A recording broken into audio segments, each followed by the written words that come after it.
Opening WhatsApp on a laptop is simple and can be done in two primary ways, through the WhatsApp web or the WhatsApp desktop app. Both methods allow you to send and receive messages from your laptop. Oh, the sun is strong. All right, but they both require your phone to be connected to the internet. So to use WhatsApp web, start by opening your web browser and going to the WhatsApp web page.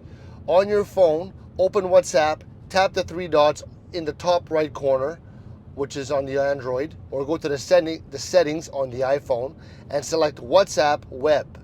This is going to open a QR code scanner. Scan the QR code displayed on the laptop screen with your phone.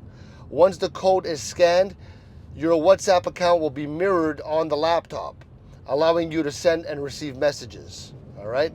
Now, alternatively, you can download the WhatsApp desktop app from the official WhatsApp website and install it to your laptop. This setup process is similar. Open the app, scan the QR code with your phone, and your chats will appear on your desktop. Both methods require your phone to stay connected to the internet. While using WhatsApp on a laptop doesn't provide the full functionality of a mobile app, it's convenient as an option for those who prefer to type on a larger keyboard or need to multitask.